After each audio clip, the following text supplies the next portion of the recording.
Howdy folks, Little John in the brewery, and today is a revisit. I'm revisiting an old experiment I've done previously, and it was one I did very early on in my days with the channel, one of my first videos, and it's about different priming methods and what effect it has on your finished beer. Now, I've had all sorts of discussions and things for this one recently, and it's caused a lot of bloody hoo-ha and carry on, for various reasons. One of which being the old blind test argument. Now, I did the original test. I just poured it. I used a couple of different sugars on a golden ale. And I just poured them out and I drank them and made my notes and my reported what I felt was the differences. And I've used that in making recommendations to people ever since. And some people want to get, over the time I've gotten narky about, not doing appropriate testing and not being blind and, expectation bias and, bloody blah. And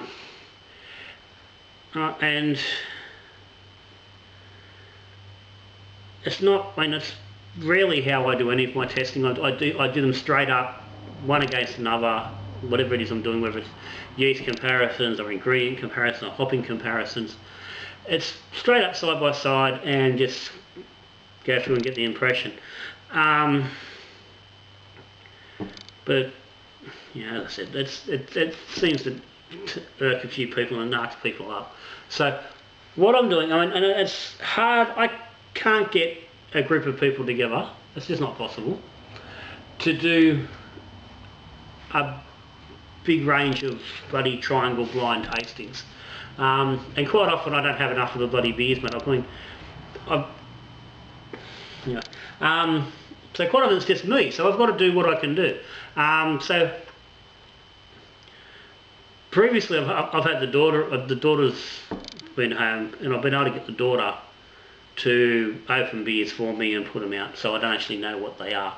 But she's moved out of home now, so it's just me here on a Friday. So it makes it a little bit difficult to do a complete blind test. But I'll come up with the next best thing I can possibly do with this batch. Got my bucket here. I've taken the 4 beers that I've got cool and ready to go for today's experiment, and they're sitting in the bucket. I'm just going to reach in here, grab one out and open it, attempting to not see what's on the bloody lid, so I don't know which bottle's which. And just for anybody straight away who's going to notice it, when I pull the bottles out, the bottles are different. I have not taken any friggin' notice of what bottles what, and I've got no reason to. I've got no interest or no money or no anything riding on any particular outcome being the best, or any reason to not just report what I come up with. So this is as close as I can get to blind testing under these conditions. So I'm just going to go through, I'm going to get each bottle out and open them up and get the bottles happening. So I'll put them face down there, so I can't actually see which one's which. Now, let's talk about the beer. The beer, this is my Aussie Lager, the Loaded Dog. There's a brew day video. This one, I'll link it up. Anyone just wants to go back and have a look at the beer, because this will double somewhat as a tasting session as we go. I had done a tasting video on this a little while back, and so this isn't a straight up tasting, it's just a comparison.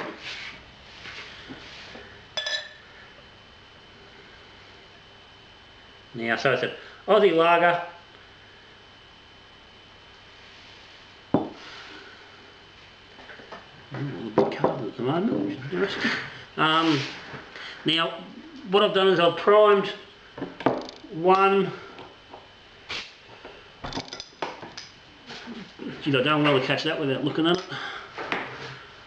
I've done one bottle with carb drop.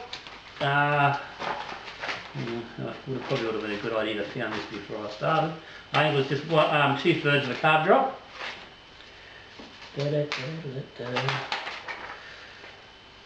Yeah, 2/3 of carb drop.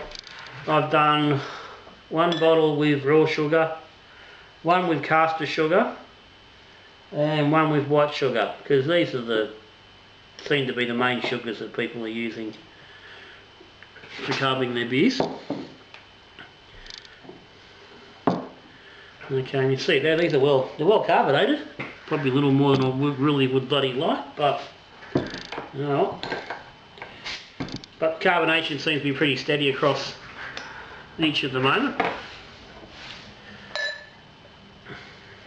So as I said, I've done this before with similar sugars and report on them. As I said, that batch I knew which sugars I was tasting from each glass.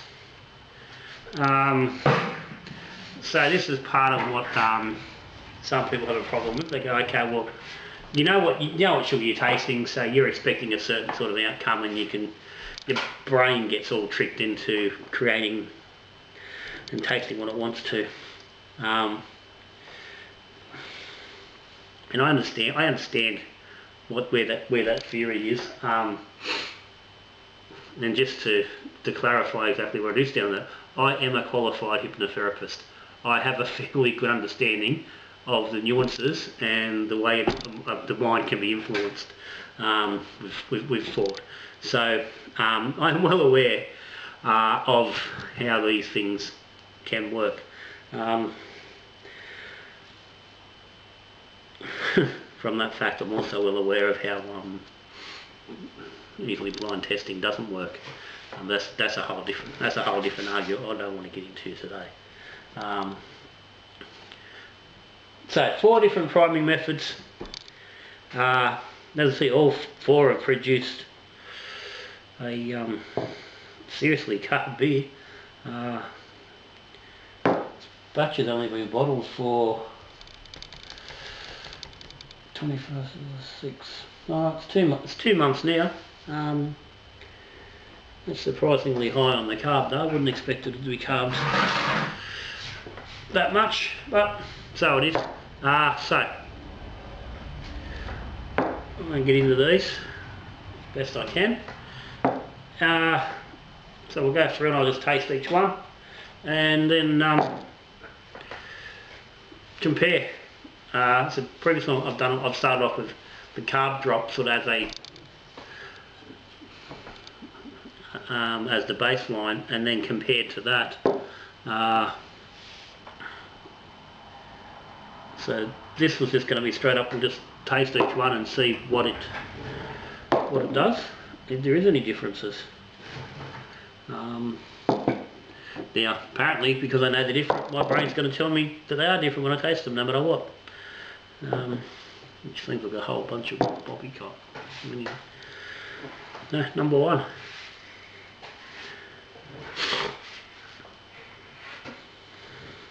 Yeah, last one I did the tastings, the smell was pretty much the same on all of it, and you'd expect it to be.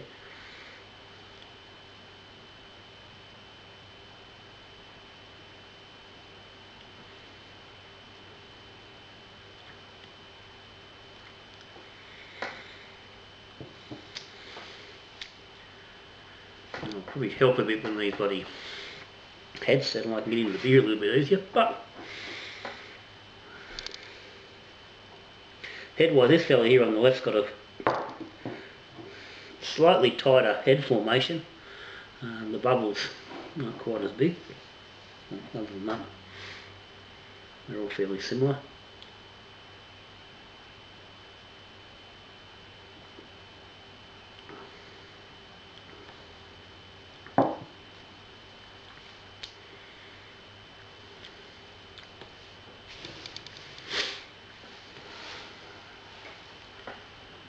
Probably should have grabbed me a glass of water to keep the old palate fresh.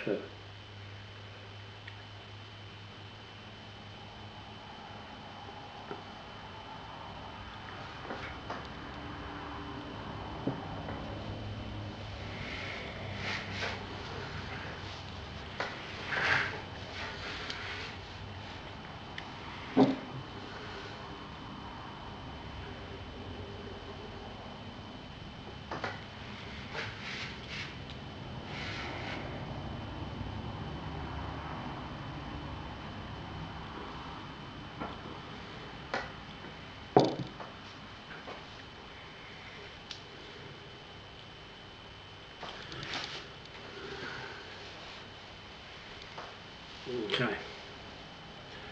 Well, there is differences in those 4 beers.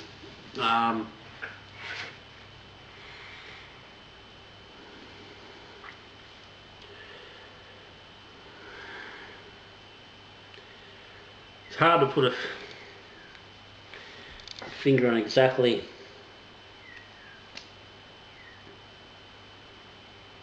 the differences, but I think going through just initially, that one to me seemed to be the cleanest and freshest. Yeah.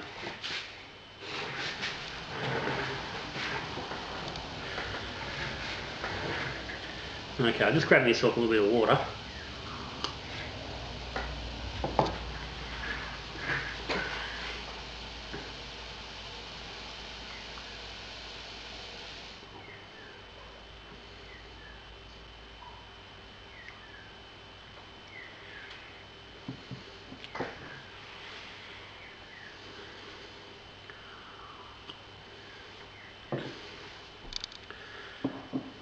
Okay, I said that was fairly clean.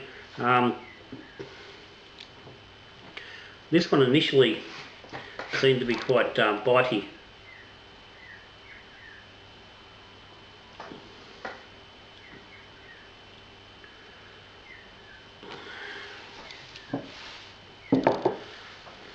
Okay, so I just want to compare just these two at the moment.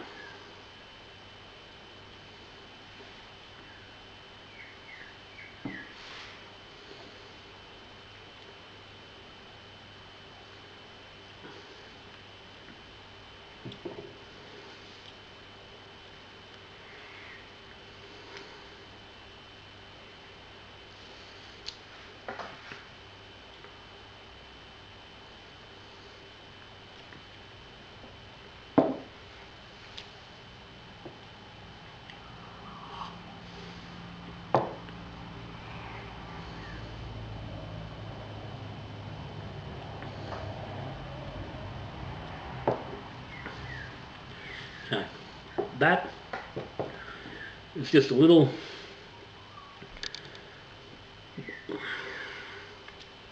just a little thinner, and it's got just a little more bite on it.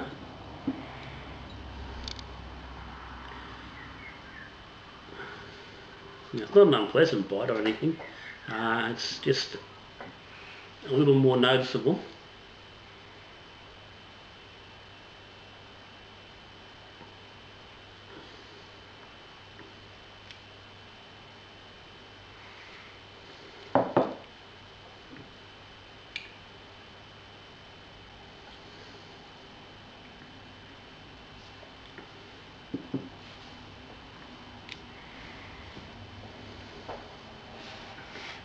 You gotta love a 4 beer lunch.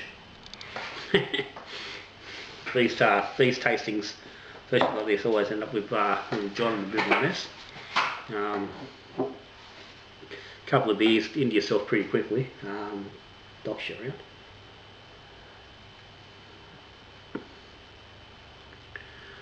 Okay, that one, as again, the body's a tiny bit, a bit thinner, but it's just got a weird, just a weird little flavour, just a hint of a unusual sort of a taste going on. And again, it's not a lot, but this fella's clean. There's a balance of malt and the hop bitterness and the flavour.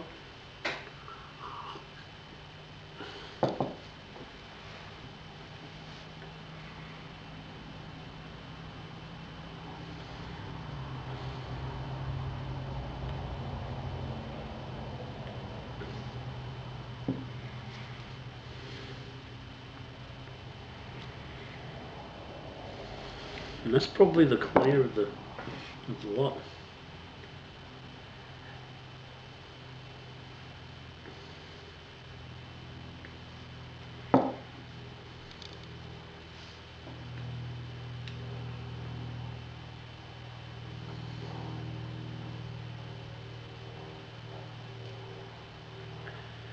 Okay, those two are very similar.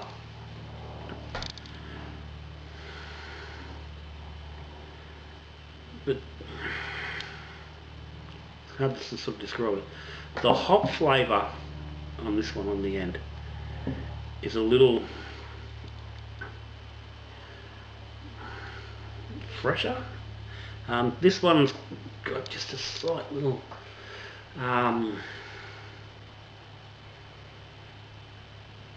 when compared to this one, it's almost, it's not as, oh, look, I would say astringency, but it's not really coming through as astringent. And I'm defining that astringent. I'm really bringing down to how it's working with the hop.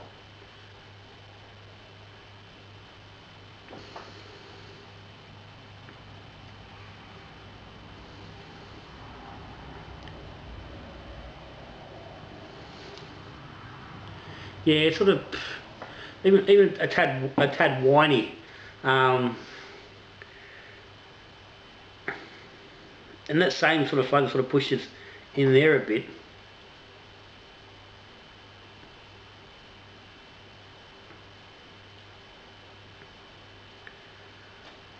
Where it's not, that whininess isn't distinct in that one.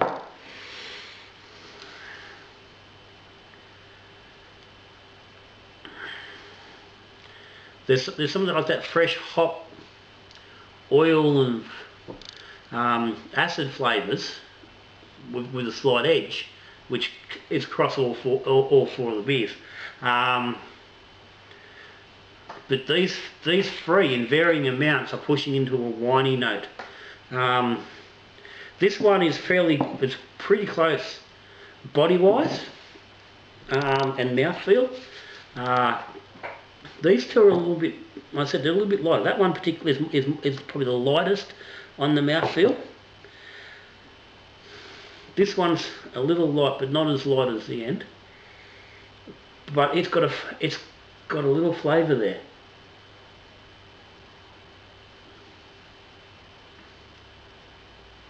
Yes, there's a flavour in that, which doesn't really come through on these three. It seems to be separate, different than the.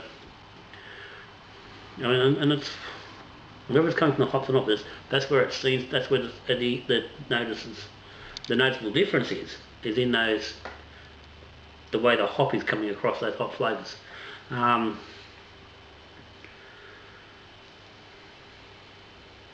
those with the lighter body, the malt's a little bit less. There's a little bit more in these two.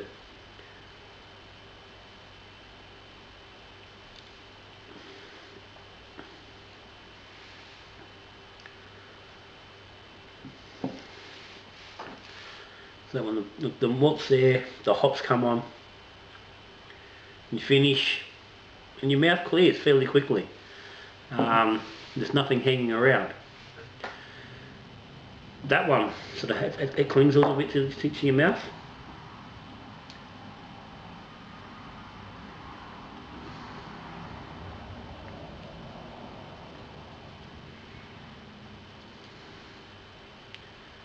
Yeah, and even that's got a little bit of that whiny feel.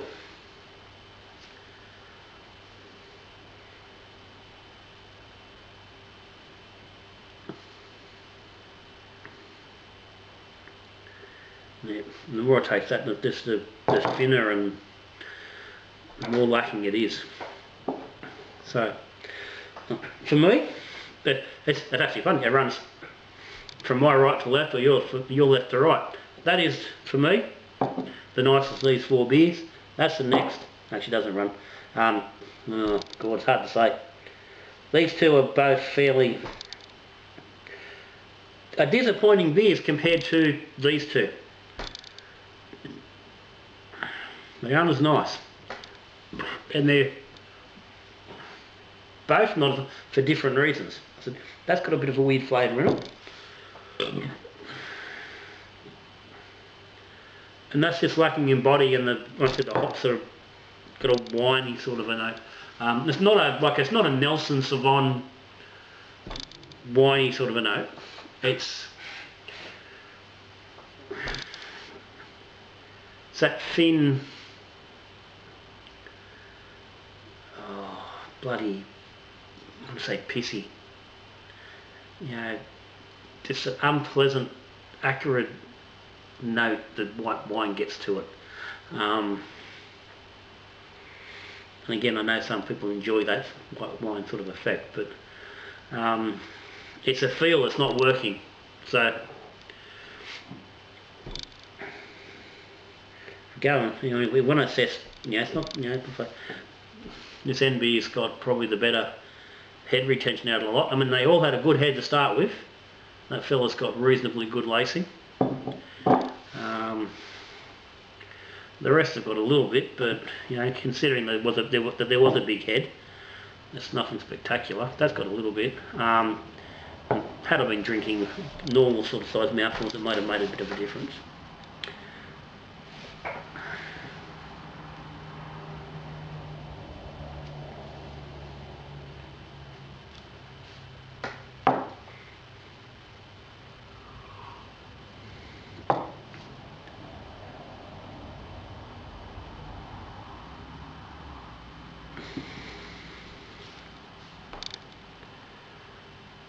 Yeah, I think this for me comes out ahead, just ahead of this fella. Not a lot, just ahead of that. Ahead of these two. Now, as I said, this is my preference, and I could quite easily see how plenty of people could go either way with these two. This one's probably a little maltier. That's probably more a little bit on the hop side. And I'm talking, it's minimal. But it's there, and again, I say with you know, kind of this blind tasting thing, and if you were to put two of that and one of those together, I can see how plenty of people wouldn't pick it apart. There's not a lot of difference there, but it's different, and it's, if you actually like really take your time and have a look at it, then it is there. No, I've got no doubt about it. It's not in my fucking head, no matter what people want to say. There's four beers there that are different. They've all got their own character within the beer. And for me, these two are fine. They're both drinkable. These two, not so much. Oh, yeah, you can drink them.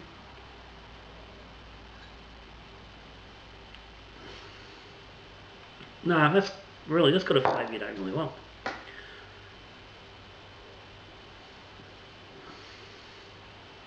And same with that. So, I don't know. So, they're different. So, we need to sort of have a look at, let's get rid of these bottles out of the way. We need to look at what's what. Now, this could make Little John look like a bit of a goose. Well, not a goose, but let's see where we are. So,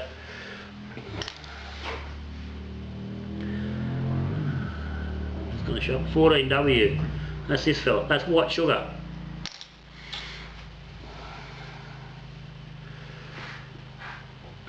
Now, if I've got to take a guess, that fella there, which had the weird flavour to it, I'm going to say it would be raw sugar. And it is. Half a raw. Exactly the same thing I reported on the bloody first time. I think I used a Demerara coffee sugar, which is, you know, roughly a raw sugar, and it had the same sort of weird little flavour.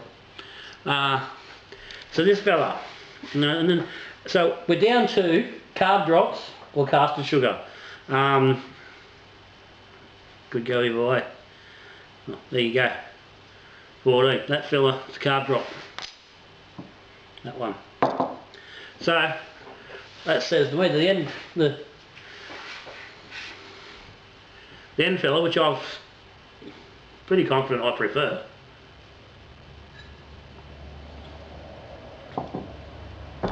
Out of those 4 beers, 14C, caster sugar. So the refined sugar. I know last time I did this, the carb drop and dextrose came out very, very, you know, very, very similar And I said again, those two were they're fairly close. There's not a lot of difference. And I said they're both drinkable, both nice. I have no problem drinking those. And that's the carb drop and the caster sugar. For me, and from previous experience, I've certainly put dextrose in the same category as these two, in the way that it's a refined sugar. It's cleaner. White sugar, as much as it's refined, is not completely refined. They're leaving enough behind. So once again, raw sugar. So in that we put such a Demerara, coffee crystals. You'd probably throw brown sugar into that same mix. Even those sugars that are still carrying some dark colour, which means they're still carrying a little bit of the molasses. Now, I've said it before, it doesn't work. Don't use it. I really suggest you don't use it. And this is the same thing that we've discovered before. White sugar, it thins a beer out. It strips away the body and leaves nothing of any benefit that anybody wants in their beer behind. So that's it. My simple wrap up: stick to quality refined sugars. You want to use carb drops because they're easy. You're still getting a good beer, no problem at all, and they're simple and it's easy to knock out. Caster sugar, or taking on from the dextrose, your good purified raw sugar, refined sugar, is getting your best result. So if you're bottling and you want to do it easy and simple, stick with carb drops. They're gonna get you a good product. It's not gonna knock your beer around and give you rubbish. If you're bulk priming, or if you're keen for a little bit extra mucking around and you want to use the sugar scoop, use the caster sugar or dextrose. If you have a look at caster sugar and dextrose as an individual, as the actual sugar itself, as the product, they're very, very similar. So either way, you're gonna get a fine result. So that's me. As always, you can take whatever you want from this. If you've got any comments, always stick them down the bottom. If you want to clarify anything with me, same thing, ask away. If you've not subscribed to Little John, hit the bottom. You can hit the bottom if you want, but it's probably easier if you hit the button down there in the corner. Your missus might not be too happy if you start slapping her around, trying to connect with Little John. But come along if you haven't subscribed already. This is the sort of thing we're doing. We're testing all the parameters of brewing, what things do, how they affect what you're putting out. And occasionally we actually brew beer. Like this fella, the Aussie Lager.